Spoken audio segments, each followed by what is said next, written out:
Where is Nikita? இது எல்லாமே எதுலேருந்து எமானேட் ஆகியிருக்கு?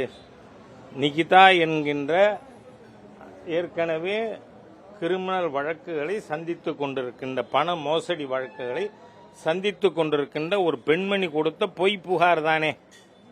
அரசாங்கம் முதல்ல என்ன நடவடிக்கை எடுக்கணும்? எனக்கு நீதிமன்றத்திடமும் கோரிக்கை இருக்கு. நீதிமன்றம், சிபிஐ, இப்போ நீங்க you should start from Nikita.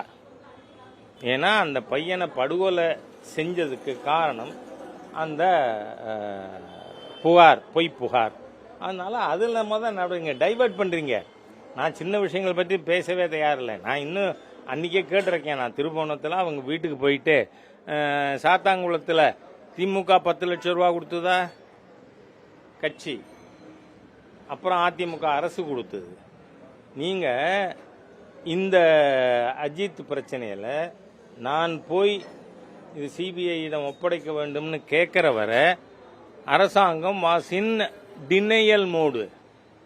அவங்களுக்கு சம்பந்தம் இல்லைங்கிற மாதிரி அந்த ஊர் எஸ்பி, அந்த டிஎஸ்பி, அந்த காவலர்கள் எல்லாருமே கொலை குற்றவாளிகள். இன்னமும் ஏன் அந்த எஸ்பியை சஸ்பெண்ட் பண்ணலைன்னு எனக்கு தெரியல. ஏன்னா ஒரு எஸ்பியோட உத்தரவு இல்லாமல் 5 காவலர்கள் கொண்ட ஸ்பெஷல் ஃபோர்ஸ் டிஎஸ்பியோடது கொலை பண்ணுமா?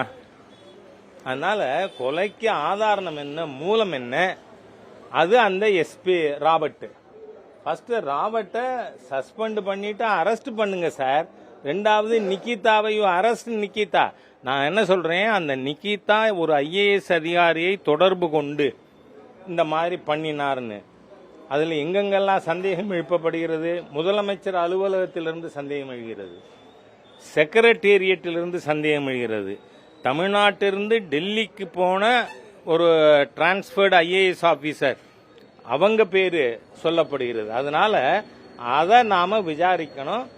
தேவை ஏற்படுமானால் பாரதிய ஜனதா கட்சி வழக்கறிஞர் பிரிவின் சார்பாக இந்த விஷயங்கள் அனைத்து பற்றியும் சிபிஐக்கு மனு கொடுக்கப்படும்.